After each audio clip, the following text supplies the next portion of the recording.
I the a-hole for breaking up with my girlfriend after she said my vulnerability made her feel unsafe? I'm 28 and had been dating my girlfriend 26 for about a year and some change.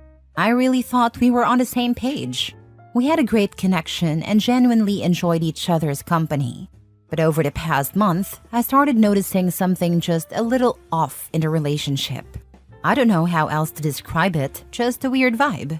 There's been a lot of stress in my life recently. Work has been tough, I'm a teacher, and some family drama has been weighing on me. I'm usually the type to keep my problems to myself, but I've been making an effort to open up because I don't want to live that way anymore. A week ago, I decided to tell her how overwhelmed I've been and how hard it's been for me to see the light at the end of the tunnel. Her response was awful in my opinion. She said something like, "I don't want to sound harsh, but when you talk like this, I kind of feel unsafe. I need you to be strong. I can't deal with both your problems and mine."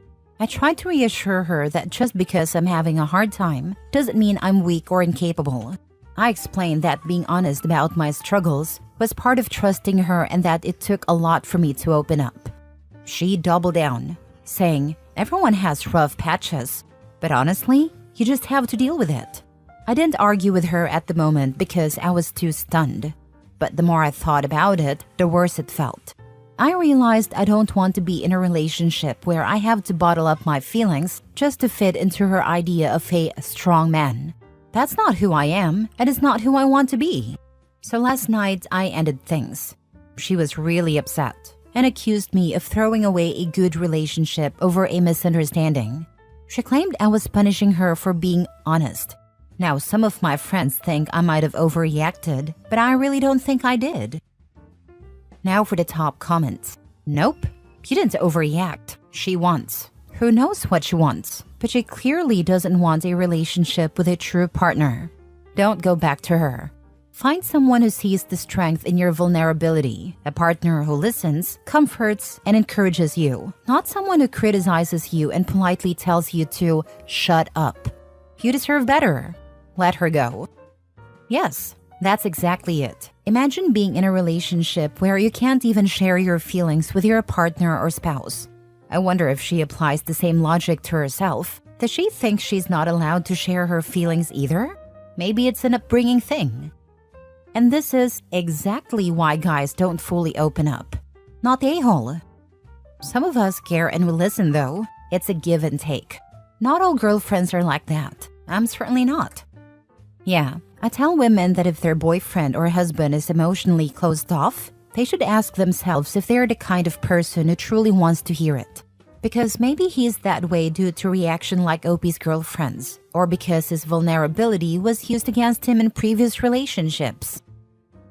Next story. Am I the a-hole for telling my wife I did not hide from her that my sister was in fact my stepsister?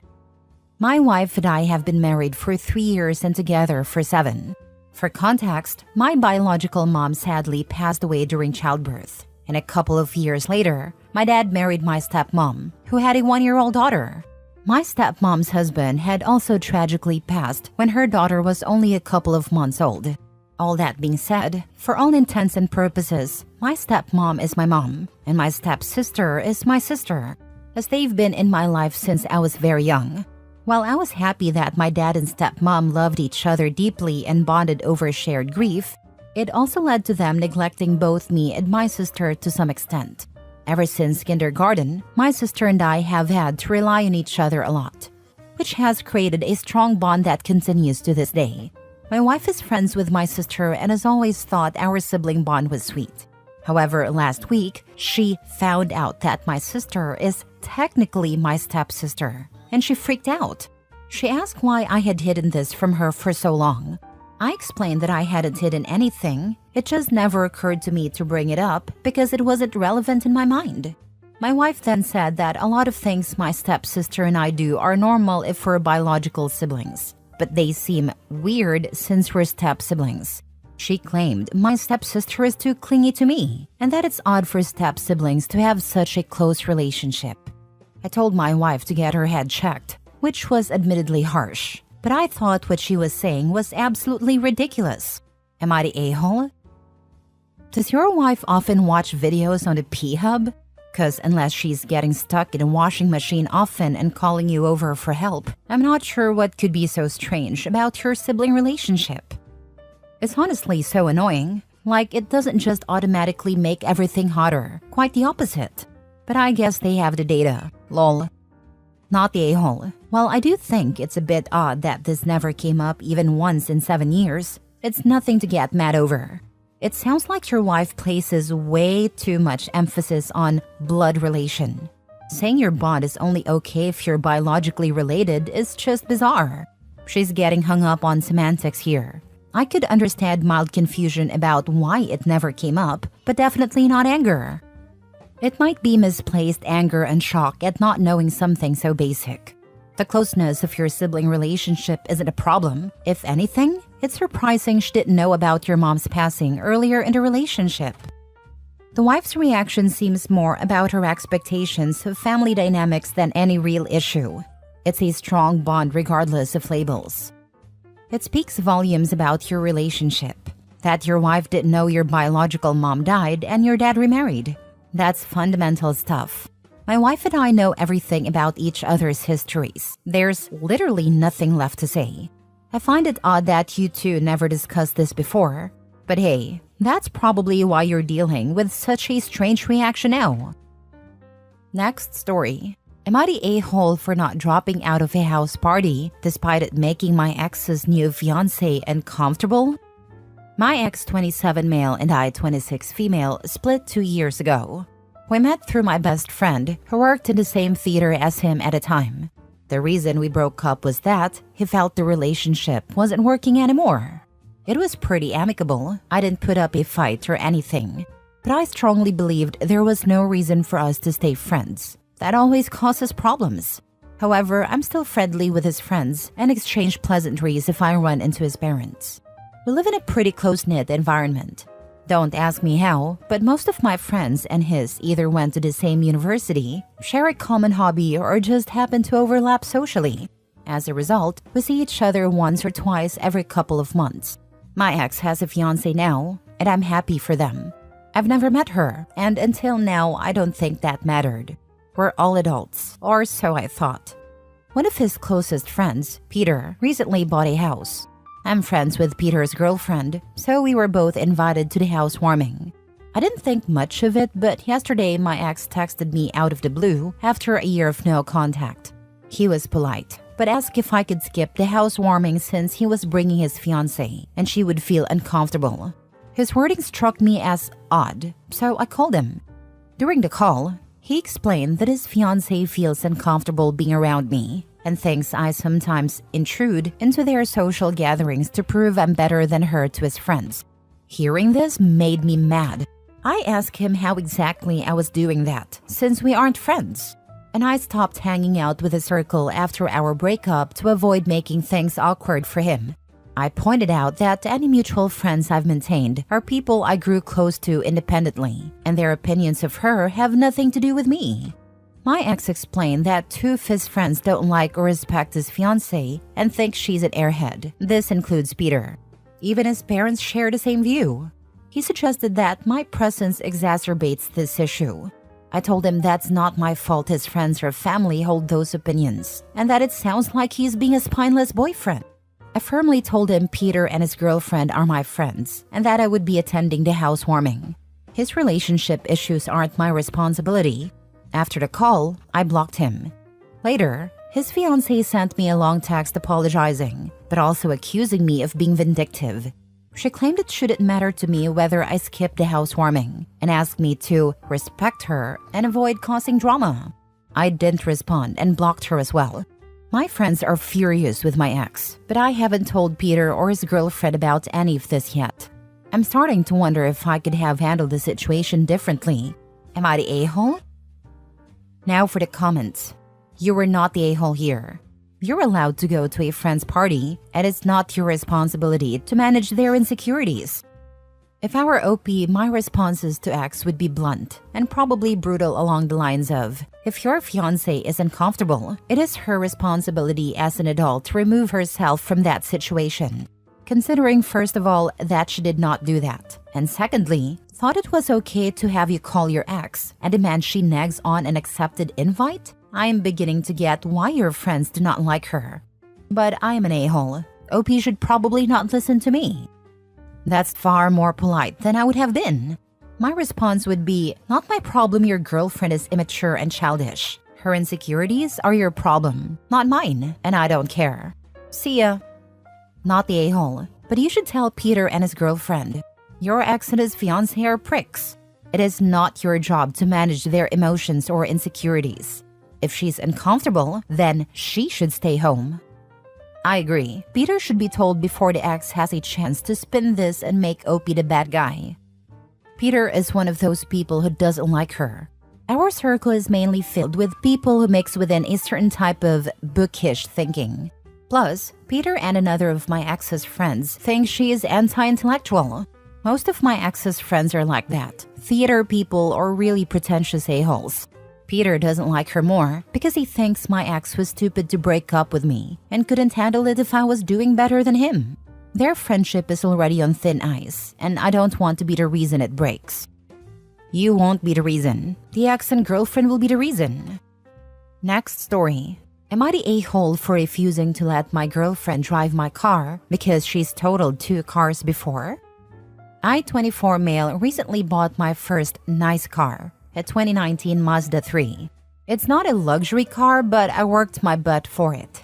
I saved for years, drove beaters while working 2 jobs, and finally getting this car felt like a reward for all my hard work.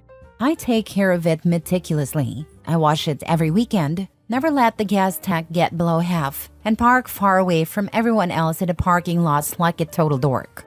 Here's the issue. My girlfriend Emily, 24 female, wants to drive it. I love Emily, but she is the single worst driver I've ever met. And I'm not exaggerating. 1, she's totaled 2 cars in the past 2 years. The first was because she misjudged the distance while merging on the highway. The second, she reversed into a light pole in an empty parking lot. 2, she tailgates like crazy. I've had to tell her multiple times to back off from the car in front of us when I'm in a passenger seat because it feels like we're going to crash. 3, she admitted she doesn't like paying attention while driving because it's boring. I wish I were kidding. I let her drive my old car once, a 15-year-old Civic I wasn't too attached to, and she managed to scrape it pulling into a gas station. After that, I said I'd never let her drive my car again, and we both kind of laughed it off. Now that I have this car, she keeps asking to drive it. At first it was playful, stuff like, let me take it for a spin. And I just said no with a laugh. But recently she's been getting more annoyed. She says things like, you act like I'm going to crash it or something. And, well, yeah. The other day, while driving to dinner, me driving obviously, she brought it up again. She said it's weird that I won't let my own girlfriend drive my car, and it makes her feel like I don't trust her. I told her straight up, it's not that I don't trust you, it's that I've seen you drive, and I can't afford to have this car wrecked. She got quiet and didn't say much for the rest of the night. Later, she told me I embarrassed her and made her feel incompetent. I said I wasn't trying to embarrass her, but she has totaled 2 cars. She said I should get over it because accidents happen and that I'm being controlling. Now, she's retaliating by not letting me use her PC, claiming I might break it even though I've never done anything to warrant that. I honestly think it's childish. Am I the a-hole?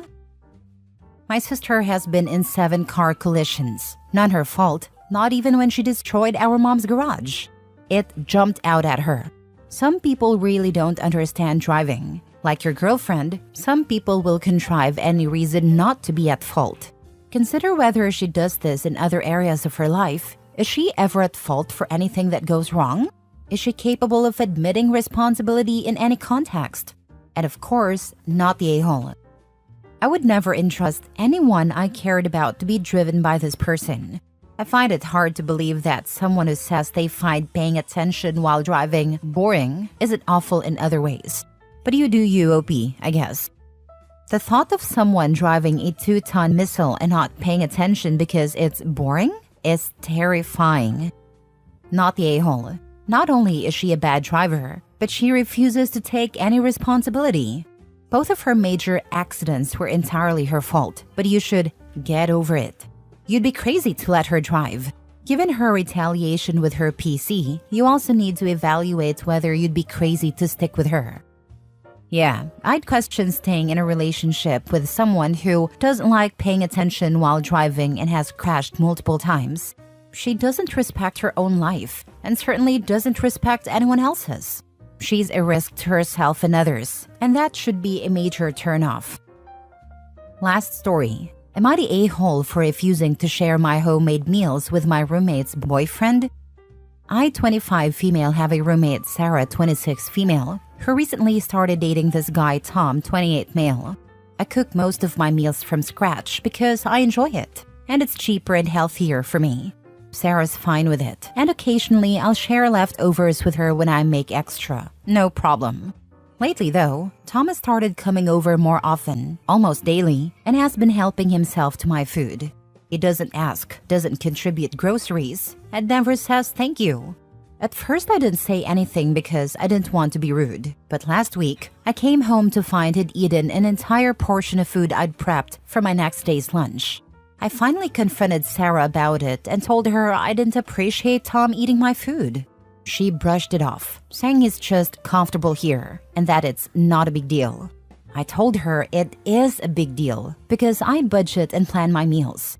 And if he's eating my food, it throws everything off. I made it clear I wouldn't be sharing anymore and asked her to let Tom know. Fast forward to yesterday, I made a pot of chili and Tom came over while I was out. When I got back, a big chunk of it was gone. I was furious and told Sarah this was exactly what I was talking about, and it needed to stop. Sarah said I was overreacting and called me stingy for not sharing food when it's just a couple of bites. Spoiler, it's not. I told her I'm not her boyfriend's chef and that I don't owe him free meals. Now things are tense, and Sarah's acting like I'm the bad guy. Tom hasn't said anything directly, but I can tell Sarah told him because he's been giving me the cold shoulder. I'm starting to feel guilty, but I don't think I'm wrong for wanting boundaries here. Am I the a-hole? Not the a-hole, period. Tom sounds like an a-hole and a mooch. You should tell Tom directly that he needs to stop eating someone else's food. You've done nothing wrong. Don't let Tom or Sarah quietly act superior. Confront them both together and tell them exactly what you've laid out here. Expect him to behave like a grown adult and stop stealing food. Sounds like Tom needs to stop being in the apartment at all. You live there and pay rent. He doesn't. If he is making you uncomfortable, he's got to go. First, stop worrying about being rude. You need to be rude. You need to tell Tom to stop being a damn mooch and that he owes you X for the food he's already stolen from you. Do not back down from this. Way too many women are raised to always be nice and don't be rude and don't make waves. Yeah, that's BS. Stand up for yourself in no uncertain terms. He's not a mooch, he's a thief. Mooches at least ask.